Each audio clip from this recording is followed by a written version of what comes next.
ফিল্মৰ নতুন এটা ভিডিঅ'লৈ আপোনালোকক আকৌ এবাৰ স্বাগতম। আশা কৰোঁ আপোনালোক ভালে আছে। সময়ৰ অলপ ব্যস্ততাত আমাৰ কোৰ্চ চলি আছে, বাইনেৰী ইত্যাদি কোৰ্চ চলি আছে, একদম ব্যস্ততাত একদম ভিডিঅ' দিব পৰা নাছিলোঁ। এতিয়া আপোনালোকৰ কাৰণে কাইলৈ কিদৰে ট্ৰেক কৰিব লাগিব তাৰ কাৰণে কিছুমান লেভেল লৈ আনিছোঁ।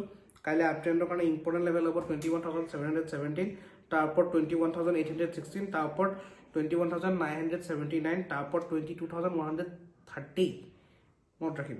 নেক্সট তলৰ কাৰণে কাইলৈ হয়তো আমি অলপ এটা সাইডৱেজৰ মোমেন্টাম এটা দেখিব পাৰোঁ যদি মাৰ্কেটখনে এটা ৰেঞ্জৰ ভিতৰত সোমাই যায়, আৰু সেইটো হৈছে মাৰ্কেটৰ কাৰণে এটা বেয়া ৰেঞ্জ, সাইডৱেজৰ ৰেঞ্জ। সেই ৰেঞ্জটো হৈছে 21,717 পৰা 21,816 লৈকে। এই 100 পইণ্টৰ যোনটো গেপটো আছে, ঠিক আছে। ডাউন ট্ৰেণ্ডৰ কাৰণে আমাৰ ভাল লেভেল কি হ'ব 21,557 তলত, তাৰ তলত যাব 21,457, তাৰ তলত যাব 21,300, তাৰ তলত 21,145, ঠিক আছে।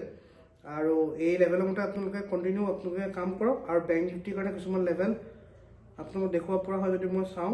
কাইলৈ বেংক নিফটিৰ কাৰণে ডাউন ট্ৰেণ্ডৰ কাৰণে আমাৰ লেভেলটো হ'ব 47,645, আৰু কাইলৈ বেংক নিফটিৰ কাৰণে আপ ট্ৰেণ্ডৰ হিৰ' লেভেলটো হ'ব 47,942। এই দুটা লেভেলৰ ওপৰত ডিপেণ্ড কৰি কাইলৈ আপোনালোকে ট্ৰেড কৰক। ধুনীয়াকৈ আপোনালোকে হিৰ' এটা লেভেল হিচাপে দেখা পাব আৰু ভাল মোমেণ্টাম এটা পাব। আজিৰ ভিডিঅ'ত ইমানটোৱে আছিলে। আশা কৰোঁ আপোনালোক ভাল পালে। লগ পাম এটা ভিডিঅ'ত। Till then keep trading.